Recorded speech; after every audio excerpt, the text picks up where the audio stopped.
வணக்கம், வந்தனம், நமஸ்தே, நமஸ்கார் எல்லாருக்கும் இனிய காலை வணக்கம் மக்களே. நான் உங்கள் Sanju. Welcome to Sanju current affairs. இன்னைக்கு இந்த வீடியோல நம்ம என்ன பார்க்க போறோம் அப்படின்னா, டிசம்பர் 25ஆம் தேதியுடைய கரண்ட் அஃபேர்ஸ் தான் மக்களே பார்க்க போறோம். அதுக்கு முன்னாடி எல்லாருக்கும் மெரி மெரி மெரி கிறிஸ்மஸ். ஸோ எல்லாருக்கும் கிறிஸ்மஸ் தின நல்வாழ்த்துக்கள் மக்களே.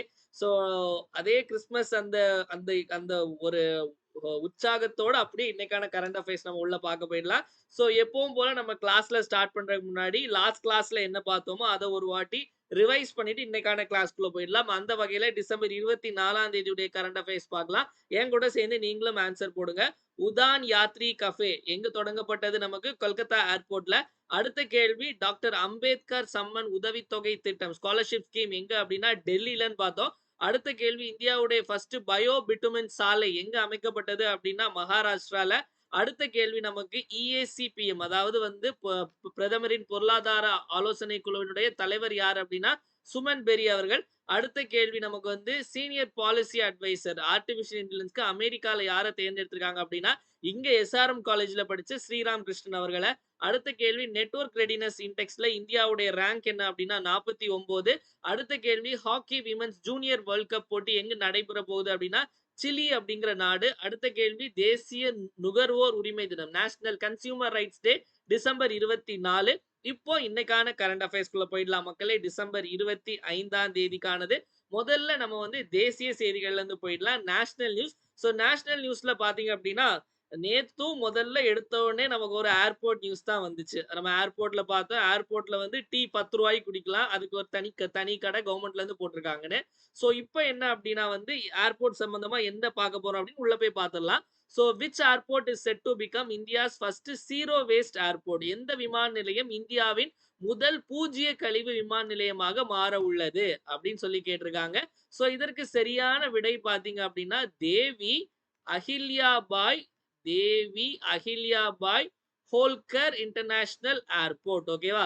ஸோ அதாவது தேவி தமிழ்ல எழுதிடலாம். தேவி அகில்யாபாய் ஹோல்கர் ஹோல்கர் ஏர்போர்ட். இந்த ஏர்போர்ட் எங்க இருக்கு அப்படின்னா இண்டோர் அப்படிங்கிற ஒரு இடம் இருக்கு. ஓகேவா? இண்டோர் அப்படிங்கிற இடம் எங்க இருக்கு அப்படின்னா மத்திய பிரதேசத்துல இருக்கு மக்களே.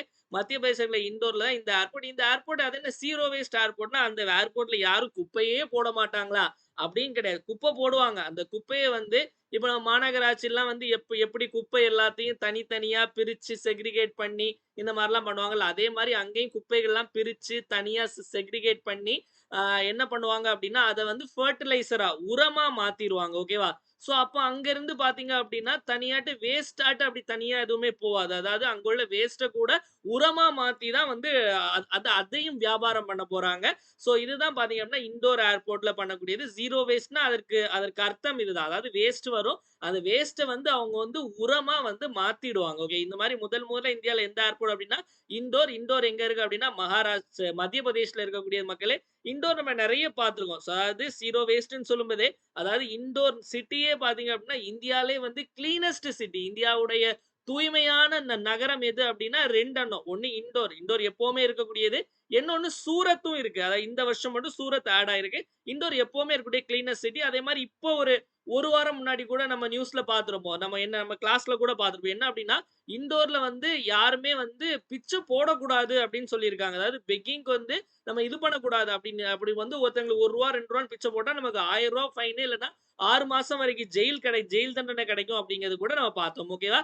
சோ இதான் இதுக்கு சரியான விடை இண்டோர். அடுத்த கேள்வி போயிடலாம் மக்களே. நெக்ஸ்ட் பாத்தீங்க அப்படின்னா நம்ம வந்து மத்திய பிரதேஷ் சம்பந்தமா தான் ஒரு நியூஸ். சோ மத்திய பிரதேஷ் சம்பந்தமா என்ன நியூஸ் அப்படின்னு பாத்தீங்க அப்படின்னா which state was recognized as the go-to global destination for 2025 by Wall Street Journal? Wall Street பத்திரிகையால் கோ டு குளோபல் டெஸ்டினேஷன் 2025 அங்கீகரிக்கப்பட்ட மாநிலம் எது? அதாவது வால் ஸ்ட்ரீட் அப்படிங்கிற ஒரு பத்திரிக்கை. ஓகேவா? நமக்கு குங்குமம், குமுதம் இந்த மாதிரி பத்திரிக்கை இருக்குல்ல. அதே மாதிரி இது வந்து ஒரு இன்டர்நேஷனல் ஒரு சர்வதேச பத்திரிக்கை. சோ அதுல பாத்தீங்க அப்படின்னா 2025 நீங்க கண்டிப்பா இந்த இந்த இந்த உலகத்துல பார்க்க வேண்டிய இடங்கள் என்னெல்லாம் அப்படிங்கிற ஒரு லிஸ்ட் குடுத்திருந்தாங்க. அந்த லிஸ்ட்ல பாத்தீங்க அப்படின்னா நம்ம இந்தியால உள்ள மத்திய பிரதேசம் இடம்பெற்றிருக்கு. மத்திய பிரதேசத்துல அப்படி என்னெல்லாம் இருக்கு? ஆக்சுவலி பொதுவா மத்திய பிரதேசம் அப்படின்னு சொல்லும்போது அது வந்து ஒரு மாதிரி ஒரு பாரம்பரிய மாநிலம் அப்படின்னு சொல்லலாம். சோ காஜுராஹோ அப்படிங்கிற டெம்பிள் இருக்கு. காஜுராஹோ கோயில்கள் இருக்கு. அதே மாரி பார்த்தீங்க அப்டின்னா, அங்க நெறைய முக்கியமா பார்த்தீங்கன்னா, ஃபாரஸ்ட் நம்ம கூட 2 நாள் முன்னாடி பார்த்தோம். அதாவது இந்தியா ஸ்டேட் ஆஃப் ஃபாரஸ்ட் ரிப்போர்ட்ல இந்தியாவிலே அதிக காடுகள் எங்க அமைந்திருக்கு அப்படின்னா நமக்கு மத்திய பிரதேசத்துலாம் பார்த்தோம். அதே மாதிரி இந்தியாவுடைய 57வது புலிகள் சரணாலயமான அந்த ரதபாணி புலிகள் சரணாலயம் அங்க இருக்கு. இந்த மாதிரி நிறைய கோயில்கள் இருக்கு. இந்த மாதிரி நிறைய இந்த ஃபாரஸ்ட் ஆக்டிவிட்டீஸ்லாம் நிறைய இருக்கு. அதனால வந்து பாத்தீங்க அப்படின்னா மத்திய பிரதேசத்துல இதுல ஆட் பண்ணிருக்காங்க. ஓகேவா? அடுத்த கேள்வி போயிடலாம் மக்களே. So next appointment. சோ அப்பாயின்ட்மெண்ட்ல பாத்தீங்க அப்படின்னா ஒரு 5 மாநிலங்களுக்கு வந்து ஆளுநர்கள மாத்திருக்காங்க மக்களே. சில இடங்கள்ல ஆளுநர்கள மாத்திருக்காங்க. சில இடங்கள்ல புதுசா அப்பாயிண்ட் பண்ணியிருக்காங்க. யாரு யாரு என்ன அப்படிங்கிற பாத்துரலாம். நம்ம ஆசைப்பட்ட மாரி தமிழ்நாடு ஆளுநர்லாம் மாத்தல. அதாவது ரவி அவர்கள இன்னும் மாத்தல. பட் அவரோட டெர்மிக் டேட் ஓவர். ஓகேவா? எப்படியும் அடுத்த சேஞ்சஸ் கண்டிப்பா இருக்கும். ஆளுநர் ரவிய மாத்துவாங்க. சோ நமக்கு ஆளுநர் ரவிய மாத்துறாங்க அதெல்லாம் மேட்டர். நமக்கு அது சம்பந்தமா யாரு? அதுக்கு சம்பந்தமான பாலிட்டி ஆர்டிக்கிள் என்ன அப்படிங்கிறத நம்ம பார்க்க போறோம். Who is appointed as the governor of Kerala? பக்கத்து மாநில கேரளாவுக்கு யார ஆளுநரா போட்டிருக்காங்க அப்படிங்க பார்க்கலாம். சோ ஆளுநரா யாருன்னு போடுற பார்க்க முன்னாடி ஆளுநருடைய அந்த அப்பாயின்ட்மெண்ட்ஸ் ஓகேவா? சோ கவர்னருடைய அப்பாயின்ட்மெண்ட் பத்தி பேசக்கூடிய சட்டப்பிரிவு என்ன அப்படின்னா, ஆர்டிகிள் 155. ஆர்டிகிள் 155 என்ன சொல்லுது அப்படின்னா, கவர்னர யார் அப்பாயிண்ட் பண்ணுவாங்க அப்படின்னா, குடியரசுத் தலைவர் தான் அப்பாயிண்ட் பண்ணுவாங்க. So governor is appointed by the president. Okay. கவர்னர யார் அப்பாயிண்ட் பண்ணுவாங்க கேட்டா, பிரசிடென்ட் தான் அப்பாயிண்ட் பண்ணுவாங்க. அதே மாரி ஆர்டிகிள் 157 என்ன சொல்லுது அப்படின்னா, 157வது சட்டப்பிரிவு என்ன சொல்லுது அப்படின்னா, அதாவது ஒரு ஆளுநர் ஆவதுக்கு என்னென்ன தகுதி இருக்கணும் அப்படின்னு பார்த்தீங்க அப்படின்னா, நீ நல்லவனோ, கெட்டவனோ, நீ வந்து உண்மையா இருக்கியோ, பொய்யா இருக்கியோ, கண்டிப்பா நீ இந்தியனா இருக்கணும் அப்படிங்கிற ஒரு விஷயம் சொல்லுது. இந்தியன் சிட்டிசனா இருக்கணும் மக்களே. அதே மாரி இதுல முக்கியமான இது என்ன அப்படின்னா, 35 வயசு ஆயிருக்கணும். ஓகேவா? 35 இயர்ஸ் ஆயிருக்கணும். அதுக்கப்புறம் எம்பி, எம்எல்ஏ இருக்கக்கூடாது. எந்த ஆஃபீஸ் ஆஃப் ப்ராஃபிட் இருக்கக்கூடாது. இந்த மாரி. இதுல முக்கியமான இந்த ஏஜ் ஞாபகம் வச்சுக்கோங்க. ஒரு கவர்னர் நீங்க ஆவணும்னு நெனச்சீங்க அப்டின்னா, 35 வயது குறையாம ஆகியிருக்கணும். 35 இயர்ஸ் ஆயிருக்கணும் அப்டின்னு ஞாபகம் வச்சுக்கோங்க. ஓகேவா? சோ இதுல பாத்தீங்க அப்டின்னா, ஒவ்வொரு ஆப்ஷனையும் நம்ம ஒவ்வொன்னா பார்க்கலாம். சோ இதுல பாத்தீங்க அப்டின்னா, முதல்ல அஜய் பல்லா. இந்த அஜய் பல்லா அப்படிங்கிறவங்க வந்து முன்னாள் ஹோம் செக்ரட்டரி, முன்னாள் உள்துறை செயலாளர். சோ இவர பாத்தீங்க அப்டின்னா, பிரச்சனையா எடுக்கக்கூடிய மணிப்பூர் மாநிலத்தினுடைய ஆளுநராக அப்பாயிண்ட் பண்ணியிருக்காங்க. மணிப்பூர் மாநிலத்துடைய ஆளுநரா அப்பாயிண்ட் பண்ணியிருக்கிறது யாரு? அஜய் பல்லா. ராஜேந்திர அர்லேக்கர் வந்து ஆல்ரெடி பீகாருடைய ஆளுநரா இருந்தாரு. அவர தூக்கி கேரளாவுடைய ஆளுநரா மாத்திருக்காங்க. அதே மாரி கேரளாவுடைய ஆளுநரா இருந்த ஆரிஃப் முகமது கான பார்த்தீங்க அப்டின்னா, பீகாரினுடைய ஆளுநரா மாத்திருக்காங்க. இந்த ஆரிஃப் முகமது கான் நீங்க நோட் பண்ணி மேபி ஒரு 4, 5 வருஷம் கழிச்சு 4 வருஷம் 4 ஆமா. அடுத்த பிரசிடென்ட் கேண்டிடேட்டா பிஜேபி சார்புல இந்த ஆரிஃப் முகமது கான போடலாம். இல்ல ஆரிஃப் முகமது கான் கண்டிப்பா இத விட ஒரு முக்கியமான பதவி குடுப்பாங்க. ஓகேவா? ஏன்னா அது அந்த பாலிடிக்ஸ். ஓகேவா? ஆரிஃப் முகமது கானுக்கு கண்டிப்பா ஒண்ணு இருக்கு. ஓகேவா? சோ நெக்ஸ்ட் பார்த்தீங்க அப்டின்னா, விஜய் குமார் சிங் அப்படிங்கிறவர் வந்து எக்ஸ் மினிஸ்டர். ஓகே. முன்னாடி வந்து மத்திய அமைச்சரா இருந்தவரு. சோ இவருக்கு பார்த்தீங்க அப்டின்னா, மிசோரம் மாநிலத்தினுடைய ஆளுநரா பதவியேற்க போறாரு. அதே மாரி ஒடிசா மாநிலத்தினுடைய ஆளுநரா வந்து ஹரிபாபு கம்மம்பட்டி அப்படிங்கிறவர் வந்து தேர்வு செய்யப்பட்டிருக்காங்க. சோ இந்த 5 பேர புதுசாட்டு வந்து இந்த கவர்னர்லாம் மாத்திருக்காங்க. அஜய் பல்லா மணிப்பூர், ராஜேந்தர் அர்லேக்கர் கேரளா, ஆரிஃப் முகமது கான் பீகார், விஜய் குமார் சிங் வந்து மிசோரம், ஒடிசாக்கு வந்து ஹரிபாபு. ஓகேவா? சோ இதுல முக்கியம் ஆர்டிகிள் 55, 57. இப்ப ஆர்டிகிள் மேட்ச் பண்ற பத்தியும் கேட்கறாங்க. ஓகேவா?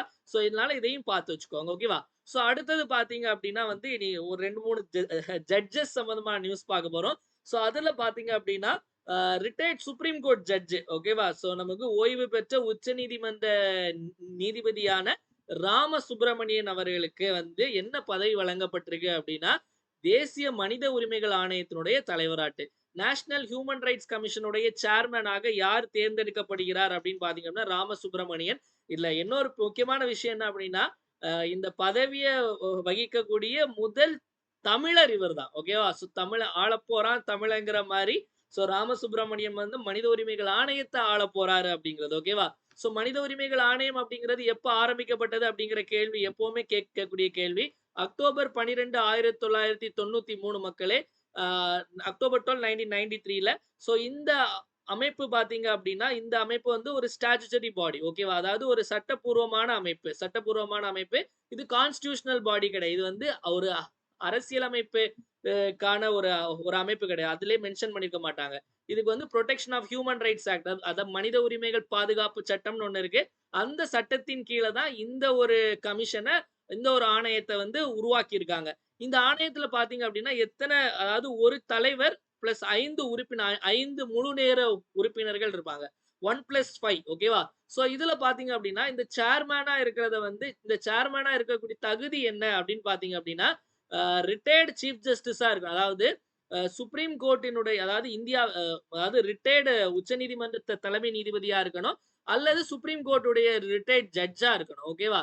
சோ இதுதான் முக்கியமான தகுதி அப்படிங்கிறது. அதாவது ஓய்வு பெற்ற இந்தியாவினுடைய உச்சநீதிமன்றத்தினுடைய தலைமை நீதிபதியா இருக்கணும். இல்ல உச்சநீதிமன்ற நீதிபதியா இருக்கணும் அப்படிங்கிறதான். சோ இவங்க வந்து எவ்வளவு நாள் இருப்பாங்க அப்படின்னு பாத்தீங்க அப்படின்னா 70 வயசு வரைக்கும் அல்லது 3 வருஷம் 70 ஏஜ் அல்லது 3 இயர்ஸ் வரைக்கும் இவங்களுடைய பதவி காலம் அப்படிங்கிறது.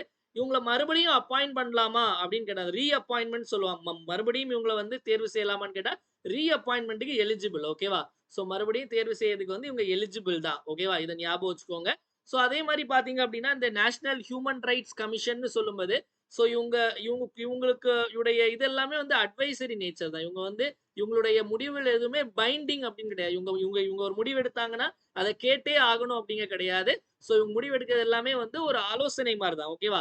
சோ இவர யார் அப்பாயிண்ட் பண்ணாங்க அப்படின்னா, இவங்களே வந்து பிரசிடென்ட் தான் மக்களே அப்பாயிண்ட் பண்ணுவாங்க. சோ இந்த அப்பாயிண்ட் பண்றதுக்கான அதாவது அப்பாயிண்ட் பண்றது பிரசிடென்ட் தான். ஆனா யார அப்பாயிண்ட் பண்ணணும்னு சொல்லி தேர்வு செய்றதுக்கு ஒரு குழு இருப்பாங்க. அந்த குழுவுல யாரெல்லாம் இருப்பாங்க அப்படின்னா, சோ பிரைம் மினிஸ்டர் இருப்பார் மக்களே. சோ பிரைம் மினிஸ்டர் இருப்பாரு. Amit Shah union home minister இருப்பார். மத்திய உள்துறை அமைச்சர் இருப்பாரு. அதே மாரி வந்து எதிர்க்கட்சி தலைவர் அதாவது நமக்கு மக்களவையிலயும் சரி, மாநிலங்களவையிலயும் சரி உள்ள எதிர்க்கட்சி தலைவர் இருப்பாங்க. அதே மாரி மாநிலங்களவையினுடைய அதாவது மக்களவையினுடைய சபாநாயகர் இருப்பாரு. அதே மாரி மாநிலங்களவையினுடைய துணை தலைவர் இருப்பாரு. Deputy chairman. மறுபடியும் சொல்றேன். 6 பேர் கொண்ட குழு தான் யாருன்னு சொல்லிட்டு தேர்வு செய்வாங்க. அதுல யாரெல்லாம் இருப்பாங்க அப்படின்னா, பிரதமர், மத்திய உள்துறை அமைச்சர், அதே மாரி மக்களவை எதிர்க்கட்சி தலைவர், மாநிலங்களவையிலுடைய எதிர்க்கட்சி தலைவர், மக்களவையினுடைய சபாநாயகர், லோக்சபா ஸ்பீக்கர் மற்றும் ராஜ்யசபாவுடைய டெப்டி சேர்மன். இவங்க 6 பேரும் சேர்ந்து ஒருத்தங்கள சொல்லுவாங்க. அவங்கள வந்து பிரசிடென்ட் அப்பாயிண்ட் பண்ணுவாரு அப்படிங்கிறத ஞாபகத்துல வச்சுக்கோங்க. ஓகேவா? சோ இதுக்கு முன்னாடி அருண்குமார் மிஸ்ரா அப்படிங்கிற ஒருத்தர் இருந்தாரு. அவரு ரிட்டயர் அவரு போனதுக்கு அப்புறமே அவரு முன்னாடியே போயிட்டாரு. ஒரு 4 மாசம் ஆயிடுச்சு. அதுக்கப்புறம் இப்ப ராமசுப்ரமணியம் அவர்கள அப்பாயிண்ட் பண்றாரு. ஓகேவா? மணிக்குமார் அப்படிங்கிறவர் பாத்தீங்க அப்படின்னா, நம்ம தமிழ்நாட்டு மனித உரிமைகள் ஆணையம் இருக்கு. Tamil Nadu state human rights commission இருக்கு. அதனுடைய தலைவர் தான் மணிக்குமார். ஓகே. ஜஸ்டிஸ் மணிக்குமார் அவர்கள். ஓகேவா? அடுத்த கேள்வி போயிடலாமா மக்களே? சோ நெக்ஸ்ட் பாத்தீங்க அப்படின்னா, ஒரு 2 ஹைகோர்ட்டுக்கு வந்து தலைமை நீதிபதிய தேர்ந்தெடுத்திருக்காங்க. என்னென்ன ஹைகோர்ட்டுக்கு அப்படிங்கிறத பாத்துக்கலாம். இந்த மாரி கேள்விலாம் டிஎன்பிஎஸ்சில பெரிய அளவுக்கு கேட்க மாட்டாங்க. ஆனா உங்களுக்கு எஸ்எஸ்சி, பேங்கிங், ரயில்வே இந்த மாரி எக்ஸாம்லலாம் உங்களுக்கு கேட்கறதுக்கான வாய்ப்புகள் மிக மிக அதிகம். ஓகேவா? சோ அடுத்து பாத்தீங்கன்னா who is appointed as the chief justice of who is appointed as the chief justice of Uttarakhand high court. உத்தரகாண்ட் உயர்நீதிமன்றத்தின் தலைமை நீதிபதியாக நியமிக்கப்பட்டவர் யார்? அதுல பார்த்தோம் நம்ம வந்து ஒரு கவர்னர் அப்பாயிண்ட் பண்றதுக்கு ஆர்டிகல் 155 அப்படின்னு பார்த்தோம். சோ இதுக்கு என்ன ஆர்டிகல் அப்படின்னா ஒரு உயர்நீதிமன்றத்தினுடைய தலைமை நீதிபதி அல்லது நீதிபதிய அப்பாயிண்ட் பண்றதற்கான அந்த அதிகாரம் வந்து எந்த ஆர்டிகல் இருக்கு அப்படின்னா 217. சோ ஒரு பிரசிடென்ட் தான். அதாவது இதுலயும் யார் அப்பாயிண்ட் பண்ணுவாங்க அப்படின்னா குடியரசுத் தலைவர் தான் ஹைகோர்ட் உடைய சீஃப் ஜஸ்டிஸா இருக்கட்டும் ஹைகோர்ட் உடைய ஜட்ஜ அப்பாயிண்ட் பண்ணுவாங்க. ஓகேவா? சோ அப்பாயிண்ட் பண்ற முன்னாடி 2 பேர்ட்ட வந்து கேட்டுப்பாங்க. இவங்களை அப்பாயிண்ட் பண்ணலாமா அப்படின்னு. யார்ட்டெல்லாம் அப்படின்னா சீஃப் ஜஸ்டிஸ் ஆஃப் இந்தியா இந்தியாவுடைய உச்ச நீதிமன்றத்தினுடைய தலைமை நீதிபதிட்டையும் எந்த மாநிலத்துல வந்து அப்பாயிண்ட் பண்ண போறாங்களோ அந்த மாநிலத்தினுடைய ஆளுநர்கள் கவர்னர் கிட்டையும் கேட்டுப்பாங்க. சோ இவங்க கிட்ட கன்சல்ட் பண்ணிட்டு பிரசிடென்ட் அப்பாயிண்ட் பண்ணுவாங்க. இதுதான் வந்து அந்த பேட்டர்ன். ஓகேவா? 217 வந்து மறந்துடாதீங்க. சோ உத்தரகாண்ட் ஹைகோர்ட்டினுடைய இதாட்டி யார் அப்பாயிண்ட் பண்ணிருக்காங்க அப்படின்னா நரேந்தர் அவர்கள். ஆப்ஷன் பி நரேந்தர் அப்படிங்கிறது தான் சரியான விடை. ஓகேவா? சோ அடுத்த கேள்வி போயிடலாம். நெக்ஸ்ட் பாத்தீங்க அப்படின்னா இன்னொரு ஹைகோர்ட். சோ இவரு என்ன அப்படின்னா ஹிமாச்சல் பிரதேஷனுடைய ஹைகோர்ட் இமாச்சல் பிரதேச உயர்நீதிமன்றத்தினுடைய தலைமை நீதிபதியா யார் நியமிக்கப்பட்டிருக்காங்க அப்படின்னா இந்த சந்தவாலியா அப்படிங்கிறவர். ஓகேவா? சோ நம்ம ஹைகோர்ட்னு சொல்லும்போது இந்தியால மொத்தம் எத்தனை ஹைகோர்ட் இருக்கு அப்படின்னு ஏதாவது கேள்வி கேட்டாங்க அப்படின்னா 25. எத்தனை ஹைகோர்ட் இருக்கு? 25 ஹைகோர்ட் இருக்கு மக்களே. அதே மாதிரி பாத்தீங்க அப்படின்னா இந்தியாலே வந்து பழமையான ஹைகோர்ட் அதாவது வந்து ஓல்டஸ்ட் ஹைகோர்ட் இன் இந்தியா அப்படின்னு கேள்வி கேட்டாங்க அப்படின்னா ஓல்டஸ்ட் அப்படின்னு கேட்டாங்க. பழமையான உயர்நீதிமன்றம் எது அப்படின்னா கல்கத்தா உயர்நீதிமன்றம். ஓகேவா? சோ கல்கத்தா உயர்நீதிமன்றம். அதே மாதிரி வந்து இந்தியாலே வந்து பெரிய அதாவது வந்து ஒரு பிக்கெஸ்ட் அல்லது லார்ஜஸ்ட் ஹைகோர்ட் அதாவது லார்ஜஸ்ட் ஹைகோர்ட் அப்படின்னு சொல்லும் பட்சத்துல எந்த ஹைகோர்ட்ல அதிகமான நீதிபதிகள் இருப்பாங்க. எங்க அதிகமான நீதிபதிகள் இருப்பாங்க. அந்த வகையில எது பெரிய ஹைகோர்ட் அப்படின்னு பார்த்தீங்க அப்படின்னா, அலகாபாத் ஹைகோர்ட். ஓகேவா? ஸோ அதே மாரி எந்த ஹைகோர்ட்ல அதிகமான பெஞ்சஸ் ஓகேவா? அதிகமான அமர்வுகள் அந்த பெஞ்சஸ்ன்னு சொல்லும்போது, இப்ப நமக்கு இப்ப நமக்கு மெட்ராஸ் ஹைகோர்ட் இருக்கு. மெட்ராஸ் ஹைகோர்ட் உடைய ஒரு பெஞ்ச் எங்க இருக்கு அப்படின்னா, நம்ம மதுரையில இருக்கு. ஓகேவா? ஸோ வேற பெஞ்ச் இருக்கான்னு கேட்டா கிடையாது. ஒரு பெஞ்ச் தான். அதே மாரி நெறைய பெஞ்ச் வந்து எந்த ஹைகோர்ட் இருக்கு அப்படின்னா, கவுஹாத்தி ஹைகோர்ட். ஓகே. அஸ்ஸாம்ல இருக்கக்கூடிய கவுஹாத்தி ஹைகோர்ட்டுக்கு 3 பெஞ்ச் இருக்கு. அப்ப அதிகமான பெஞ்ச் இருக்க ஹைகோர்ட் எதுனா கவுஹாத்தி, லார்ஜஸ்ட் அலகாபாத், ஓல்டஸ்ட் கல்கத்தா அப்படிங்கிறத ஞாபகம் வச்சுக்கோங்க. ஓகேவா? நம்ம மதுரை பெஞ்ச் வந்து எப்போ ஓப்பன் பண்ணாங்க அப்படிங்கிற கேள்வி கேட்கலாம். ஓகேவா? எப்ப அப்படின்னா 24 ஜூலை 2004. ஸோ எப்ப கேட்டாலும் ஆன்சர் வந்து போட ரெடியா இருக்கணும். ஓகேவா? 24 ஜூலை 2004ல தான் நம்ம மெட்ராஸ் ஹைகோர்ட் உடைய மதுரை பெஞ்ச் வந்து இது பண்ணியிருப்பாங்க. ஓகேவா? டன். அடுத்த கேள்வி போயிடலாமா மக்களே? ஸோ நெக்ஸ்ட் அவார்ட் போயிடலாம். ஸோ அவார்ட் பார்த்தீங்க அப்படின்னா, எப்பவுமே நரேந்திர மோடி அவர்கள் தான் அவார்ட் வாங்கிட்டே இருப்பாரா? எனக்கு அதாவது வெளிநாட்டுல உள்ள அதாவது 20 நாடுகளுடைய உயரிய விருத வாங்கியிருக்காரு. நான் வந்து வெளியுறவுத்துறை அமைச்சர். எனக்கு அவார்ட் குடுக்க மாட்டீங்களா? அப்படின்னு கேட்டிருக்காங்க. சரி போனா போட்டும் அப்படின்னு சொல்லிட்டு நம்ம வெளியுறவுத்துறை அமைச்சர் ஜெய்சங்கர் அவர்களுக்கும் வந்து குடுத்துருக்காங்க. ஸோ ஜோக்ஸ் அபார்ட் மத்தபடி இவர் வந்து ஒரு செம்ம டேலண்டட் பெர்சன். ஓகேவா?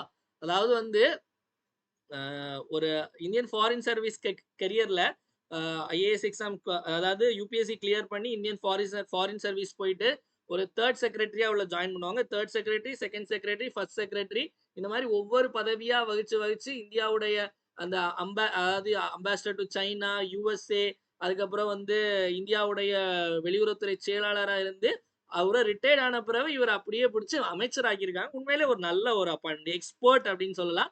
சோ இவருக்கு வந்து சந்திரசேகரேந்திர சரஸ்வதி விருது வழங்கியிருக்காங்க. இந்த விருதை வழங்கினது யாரு அப்படின்னா சவுத் இந்தியன் எஜுகேஷன் சொசைட்டி அப்படிங்கிற ஒரு அமைப்பு. ஓகேவா? South Indian education society. So இது பெருசா யாரு கொடுத்தாங்க அப்படின்லாம் கேட்க மாட்டாங்க. அதாவது சவுத் இந்தியன் எஜுகேஷன் சொசைட்டி தென்னிந்திய கல்விக் கழகம் தான் இந்த விருதை கொடுத்தாங்க. தென்னிந்திய கல்விக் கழகம் தான் இந்த விருதை கொடுத்தாங்க மக்களே. இது வந்து எதற்காக அப்படின்னா சிறந்த இந்த லீடர்ஷிப்காக தலைமை பண்புக்காக கொடுக்கக்கூடிய விருது யாருக்கு கிடைச்சிருக்கு அப்படின்னா ஜெய்சங்கர். ஸோ ஜெய்சங்கர் பொறுத்த வரைக்கும் அவர் எழுதிய 2 புத்தகங்கள் பத்தி யூபிஎஸ்சில கூட கேட்டிருந்தாங்க. நம்ம கூட அதை கிளாஸ்ல முன்னாடி எடுத்திருந்தோம். அது பார்த்துட்டீங்கன்னா யூபிஎஸ்சில ஒரு கேள்வி கூட போட்டுடலாம். ஸோ என்ன அப்படின்னா ஒய் பாரத் மேட்டர்ஸ் அப்படிங்கிற புத்தகம். ஒய் பாரத் மேட்டர்ஸ் அப்படிங்கிற புத்தகம் யாருடைய புத்தகம் அப்படின்னு கேட்டாங்க ஜெய்சங்கருடைய புத்தகம். அதே மாதிரி ஜெய்சங்கர் நம்மளோட வெளியுறவுத்துறை அமைச்சர், எக்ஸ்டர்னல் அஃபேர்ஸ் மினிஸ்டர். ஓகேவா? சோ நம்ம திருச்சிக்காரர் தான். ஓகேவா? ஒய் பாரத் மேட்டர்ஸ் அப்படிங்கிறது. அதே மாதிரி தி இந்தியா வே அப்படிங்கிற ஒரு புத்தகத்தை எழுதியது வந்து அவர் தான். ஓகேவா? சோ வந்து அவருடைய சொந்த ஊர் திருச்சி தான். அவர் கல்யாணம் பண்ணது வந்து அவர் ஜப்பான்ல வந்து வேலை பார்த்துட்டு இருக்கும்போது சோ ஜப்பான் பொண்ணை வந்து காதலிச்சு கல்யாணம் பண்ணிக்கிட்டாரு. ஓகே. கடல் கடந்து காதல் அப்படிங்கிற மாதிரி. சோ அடுத்த கேள்வி போயிடலாம். சோ அதெல்லாம் எக்ஸாம்ல கேட்க மாட்டாங்க. சோ நெக்ஸ்ட் எல்லாருக்கும் வந்து கிறிஸ்துமஸ் முன்னிட்டு வந்து ஒரு ஆஃபர். ஓகேவா? சோ என்ன ஆஃபர் அப்படின்னா 1 இயர் கரண்ட் அஃபேர்ஸ் சப்ஸ்கிரிப்ஷன் எப்பவுமே 750க்கு போயிட்டு இருக்கும். சோ இன்னைக்கு ஒரு நாள் 1 இயர் சப்ஸ்கிரிப்ஷன் வாங்குறவங்களுக்கு 699 மட்டுமே மக்களே. சோ யாரெல்லாம் வந்து அக்டோபர்ல இருந்து செப்டம்பர் வரை கவர் ஆயிரும். சோ இன்னைக்கு ஒரு நாள் வாங்குறவங்க மட்டும் தான். சோ இதுக்கு வேணும்னு நினைக்கிறவங்க 9445275647 அப்படிங்கிற இந்த நம்பருக்கு ஜிபே அல்லது போன்பேல நீங்க பே பண்ணிட்டு இதே நம்பருக்கு வாட்ஸ்அப்ல ஸ்கிரீன்ஷாட் அனுப்புனீங்கன்னா நீங்க ஜாயின் பண்ணிக்கலாம். ஓகேவா?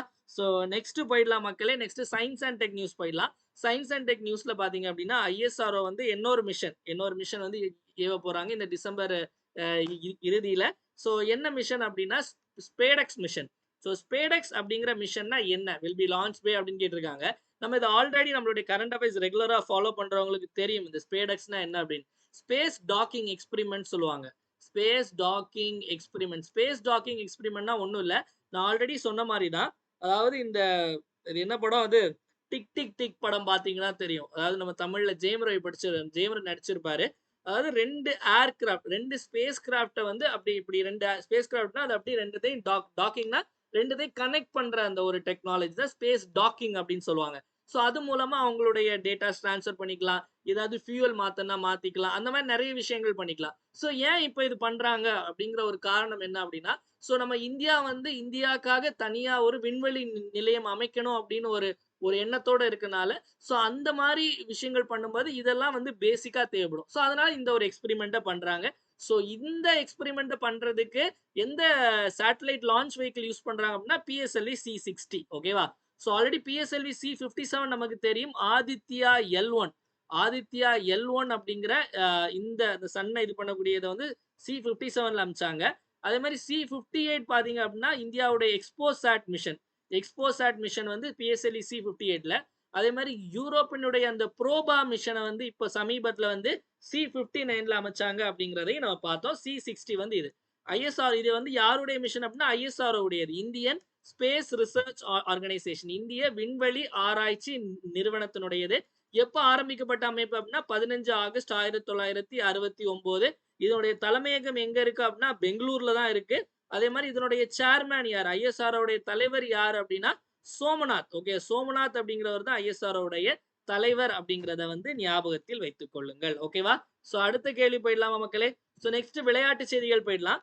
விளையாட்டு செய்திகள்ல கென்னடி கிளப் படம். சோ கென்னடி கிளப் அப்படின்னு சொன்னோடனே உங்க எல்லாருக்கும் தெரிய வந்திருக்கும். அதாவது வந்து ஒரு பெண் கபடி குழு. அப்போ பெண்கள் சம்பந்தமான கபடி போட்டி பற்றி தான் நம்ம பார்க்க போறோம். இது வந்து உலக கோப்பை. ஓகேவா? சோ எந்த மாநிலம் வந்து மகளிர் கபடி உலக கோப்பை நடத்த உள்ளது அப்படின்னு கேக்குறாங்க. ஓகேவா? எந்த மாநிலம் அப்படின்னா அதுக்கு சரியான விடை நமக்கு பீகார் தான். ஓகேவா? சோ பீகார்ல மார்ச் 2025 நடைபெற போகுது. பீகார் பாத்தீங்க அப்படின்னா இப்போ முன்ன மாதிரி இல்ல, நிறைய விளையாட்டு போட்டிகள் அங்க நடைபெறுது. இப்போ சமீபத்துல பாத்தீங்க அப்படின்னா அதாவது விமென்ஸ் ஏசியன் சாம்பியன்ஸ் டிராஃபி. ஓகேவா? சோ மகளிர் ஆசிய சாம்பியன்ஸ் கோப்பை போட்டி, அதாவது ஹாக்கி போட்டி பாத்தீங்க அப்படின்னா நமக்கு எங்க நடைபெற்றது அப்படின்னா நமக்கு பீகார்ல நடைபெறுது. பீகார்ல ராஜ்கிர் அப்படிங்கிற இடத்துல நடைபெற்றது. சோ அதுல இந்தியா ஜெயிச்சாங்க. ஃபைனல்ஸ்ல வந்து இந்தியா சைனா மோதி இந்தியா ஜெயிச்சிட்டாங்க. அதே மாதிரி வந்து இந்த வருஷம் இனிமே வந்து நடைபெறக்கூடிய கேலோ இந்தியா இளைஞர் விளையாட்டு போட்டி, Khelo India youth games, Khelo India youth games 2025 2024 நமக்கு எங்க நடைபெற்றது அப்படின்னா நம்ம தமிழ்நாட்டுல நடைபெற்றது. 2025 எங்க அப்படின்னா பீகார். இந்த மாதிரி பீகார் வந்து நிறைய விஷயங்கள்ல ஸ்போர்ட்ஸ் சார்ந்து முன்னேறிட்டு வராங்க. ஓகேவா? டன். அடுத்த போயிடலாம். நெக்ஸ்ட் வந்து இம்பார்ட்டன்ட் டேஸ் அப்படிங்கிற, அதனாலதான் வந்து இந்த எமர்ஜிங் ஸ்போர்ட்ஸ் அவார்டு அப்படிங்கிற விருதும் கிடைச்சு அப்படிங்கிறது. சோ நமக்கு கோரிலேட் பண்ணிக்க முடியுதா ஏன் இந்த அவார்டு கொடுத்தாங்க அப்படின்னு. சோ அடுத்த இம்பார்ட்டன்ட் டேஸ் போயிடலாம். சோ இன்னைக்கு கிறிஸ்துமஸ் அப்படிங்கிறத தாண்டி டிஎன்பிஎஸ்சி கவர்மெண்ட் எக்ஸாம் படிக்கிற ஆஸ்பிரன்ஸ்க்கு இன்னைக்கு முக்கியமா தெரிஞ்சுக்க வேண்டிய தினம் என்ன அப்படின்னா இன்னைக்கு நம்மளுடைய முன்னாள் பிரதமரா இருந்த அடல் பிகாரி வாஜ்பாய் அவர்களுடைய பிறந்த தினம் மக்களே.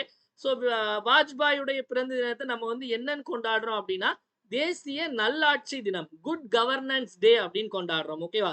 சோ நம்ம உள்ள போயிட்டு அவர் பத்தின கொஞ்சம் விஷயங்கள் நம்ம பார்க்கலாம். சோ நல்லாட்சி தினம் குட் கவர்னன்ஸ் டே டிசம்பர் 25. சோ யாருடைய பிறந்த நாள் அன்னைக்கு கொண்டாடப்படுது அப்படின்னா அடல் பிகாரி வாஜ்பாய், அடல் பிகாரி வாஜ்பாய். ஓகேவா? பிகாரி அப்படின்னா பிகாரியா அப்படிங்கிற பிகாரி கிடையாது. அவர் குவாலியார்ல பிறந்தவர். ஓகே, குவாலியார் மத்திய பிரதேஷ்ல இருக்கக்கூடிய குவாலியார் அப்படிங்கிற நகரத்துல பிறந்தவர் மக்களே. So December 25 1924 பிறந்திருப்பாரு. இந்தியால வந்து 3 வாட்டி பிரதமரா இருந்திருப்பாரு. 1996 ஒரு வாட்டி, 98 ஒரு வாட்டி, 99 ஒரு வாட்டி. 96 வெறும் 13 நாள் தான் இருந்திருப்பாரு. அதுக்கடுத்து 13 மாசம் இருந்திருப்பாரு. அதுக்கு அடுத்தது பாத்தீங்க அப்படின்னா ஃபுல் டேர்ம் இருந்திருப்பாரு. சோ இவருக்கு என்ன ஒரு சாதனை என்ன அப்படின்னா இப்போ இந்தியாவினுடைய முதல் காங்கிரஸ் அல்லாத பிரதமர் யாருன்னு கேட்டா மொரார்ஜி தேசாய். ஓகேவா? First non Congress prime minister of India யாருன்னா மொரார்ஜி தேசாய். அதே இது முதல் காங்கிரஸ் அல்லாத பிரதமர், அதாவது முதல் காங்கிரஸ் அல்லாத பிரதமர் யார் வந்து 5 வருஷத்தை முழுசா கம்ப்ளீட் பண்ணாங்க. ஓகேவா? ஃபுல் டென்யூரை கம்ப்ளீட் பண்ண first non Congress prime minister யாருன்னு கேட்டா அது வாஜ்பாய். அப்ப இதுல இருந்தே உங்களுக்கு தெரிஞ்சுக்கணும். அப்ப மொரார்ஜி தேசாய் 5 வருஷத்தை கம்ப்ளீட் பண்ணல. ஓகேவா? சோ ரெண்டுத்துக்குள்ள வித்தியாசம் புரிஞ்சுக்கோங்க. வாஜ்பாய் 5 வருஷத்தை கம்ப்ளீட் பண்ணாரு, அவர் 5 வருஷத்தை கம்ப்ளீட் பண்ணல. அதுக்கப்புறம் வாஜ்பாய் பத்தி முக்கியமா சொல்ல வேண்டிய ஒரு விஷயம் என்ன அப்படின்னா வாஜ்பாய் அவர்களுக்கு பாரத் ரத்னா விருது வழங்கப்பட்டது. அது எந்த வருஷம் கேட்டாங்கன்னா 2015 மக்களே. இவருடைய பிறந்த தினத்தை வந்து தேசிய நல்லாட்சி தினமா எந்த வருஷத்துல இருந்து கொண்டாடினாங்க அப்படின்னா 2014 இருந்து. இப்போ பிஜேபி கவர்மெண்ட் வந்துச்சுல முதல்ல மோடி கவர்மெண்ட் வந்த டைம்ல இருந்து இதை கொண்டாட ஆரம்பிச்சாங்க 2014 இருந்து. இப்போ நமக்கு சன் டிவில எல்லாம் முன்னாடிலாம் ஒவ்வொரு வாரமும் பாத்தீங்க அப்படின்னா இந்த வாரம் இந்த திரைப்படங்கள், அதாவது இந்த வாரம் பக்தி திரைப்படங்கள், இந்த வாரம் பேய் திரைப்படங்கள், இந்த மாதிரிலாம் போடுற மாதிரி இந்த மாதிரி குட் கவர்னன்ஸ் வீக்கும் இருக்கு. ஓகேவா? சோ தேசிய நல்லாட்சி வாரம். இந்த வாரம் 2024 எந்த டேட்னு கேட்டாங்கன்னா டிசம்பர் 19 இருந்து 24 வரைக்கும் தேசிய நல்லாட்சி வாரம் அப்படிங்கிறதையும் ஞாபகத்துல வச்சுக்கோங்க. இதெல்லாம் நமக்கு வாஜ்பாய் பத்திய சில முக்கியமான விஷயங்கள் எக்ஸாம்ல உங்களுக்கு கேள்வியா கேட்கலாம். ஓகேவா? நெக்ஸ்ட் பார்த்தீங்க அப்படின்னா, நான் ஆல்ரெடி சொன்ன மாரி சப்ஸ்கிரிப்ஷன்ல weekly current affairs PDF, weekly current affairs test, monthly CA, monthly PDF எல்லாமே உங்களுக்கு வந்துரும். 12 மந்த்ஸ்க்கு. So usual rate 750. இன்னைக்கு வாங்குறவங்களுக்கு மட்டும் 699. ஸோ மெட்டீரியல் வந்து இப்படிதான் இருக்கும். ஸோ நமக்கு வந்து கிளாஸ்ல எடுக்கிற கன்டென்ட், சொல்ற எக்ஸ்ட்ரா பாயிண்ட்ஸ், அது மாரி கிளாஸ்ல எடுக்காத நெறைய விஷயங்கள், நெறைய எக்ஸ்ட்ரா பாயிண்ட்ஸும் இதுல இன்க்ளூட் ஆகும். ஸோ தமிழ், இங்கிலீஷ் 2த்துலயும் இருக்கும். இது கூட டெஸ்ட்டும் இருக்கும். டெஸ்ட் உங்களுக்கு வாரம் 25 கொஸ்டின் இருக்கும். ஸோ எல்லாமே உங்களுக்கு வந்து statement wise, match, choose the correct pair இந்த மாரி தான் இருக்கும். இதுக்கும் வந்து உங்களுக்கு எல்லாமே பைலிங்குவலா தான். தமிழ், இங்கிலீஷ்ல இருக்கும். எக்ஸ்ப்ளனேஷன் எல்லாமே குடுத்திருப்போம். ஸோ வேணும்னு நெனைக்கிறவங்க இந்த நம்பருக்கு இது பண்ணிக்கலாம். நெக்ஸ்ட் பார்த்தீங்க அப்டின்னா, நம்மளுடைய குரூப் 1 அண்ட் 2 டெஸ்ட் பேட்ச் வந்து டிசம்பர் 30ஆம் தேதி ஆரம்பிக்க போகுது மக்களே. New syllabus based test, GS test. இதுக்கான ஸ்கெட்யூல் வந்து கீழ டிஸ்கிரிப்ஷன்ல குடுத்திருப்போம். லிங்க் இருக்கும். அத கிளிக் பண்ணி பார்த்துக்கலாம். தமிழ் மீடியம் வேணா பார்த்துக்கலாம். இங்கிலீஷ் மீடியம் வேணா பார்த்துக்கலாம். நம்மளோட டெலகிராம் குரூப்ல கூட இருக்கும். மொத்தம் 48 டெஸ்ட். 2699 பே பண்ணி இந்த நம்பர்ல பே பண்ணி நீங்க ஜாயின் பண்ணிக்கலாம் மக்களே. நெக்ஸ்ட் நம்மளுடைய comment your answer section. So இதுல நம்ம நேத்து பார்த்த கேள்விக்கான சரியான விடை நமக்கு என்ன அப்படின்னா, 400:1. நெறைய பேர் கரெக்ட்டா போட்டிருந்தீங்க. ஸோ எல்லாருக்கும் ஒரு கிளாப்ஸ். ஓகேவா? ஸோ இன்னைக்கான கேள்வி பார்த்தரலாம். Find the missing number. இப்புதிரில் உள்ள விடுபட்ட எண்ணை காண்க. அதாவது 3ஐயும் 7ஐயும் கூட்டினா 17, 5ஐயும் 8ஐயும் கூட்டினா 37, அப்ப 6ஐயும் 7ஐயும் கூட்டினா என்ன வரும் அப்படின்னு கேட்டிருக்காங்க. இதுக்கான சரியான விடைய மறக்காம கமெண்ட் செக்ஷன்ல கமெண்ட் பண்ணுங்க. ஸோ கமெண்ட் பண்ணிட்டு அதே மாரி கமெண்ட் பண்ற முன்னாடி மறக்காம எல்லாரும் பார்த்துட்டு இருக்கவங்க எல்லாருமே வீடியோக்கு ஒரு லைக் பண்ணிட்டு பாருங்க மக்களே. ஏன்னா உங்களுடைய லைக்ஸ் தான் என்னுடைய மோட்டிவேஷன் மாரி. அதனால மறக்காம லைக் பண்ணிட்டு வீடியோ பாருங்க. நெக்ஸ்ட் பார்த்தீங்க அப்படின்னா, நம்மளுடைய சஞ்சு கரண்ட் அஃபேர்ஸ் அப்படிங்கிற ஒரு டெலகிராம் பேஜ் இருக்கு. ஓகேவா? ஸோ ஒரு 40,000 பிளஸ் ஃபேமிலி இருக்காங்க, மெம்பர்ஸ் இருக்காங்க. ஸோ அதுல நீங்களும் ஜாயின் பண்ணிக்கோங்க. அதுக்கான லிங்க் வந்து டிஸ்கிரிப்ஷன்ல ஃபர்ஸ்ட்டே இருக்கும். ஸோ இதுல நம்ம டெய்லி குவிஸ் போடுவோம். அதே மாரி தினமணி நியூஸ் பேப்பர் கட்டிங் போடுவோம்.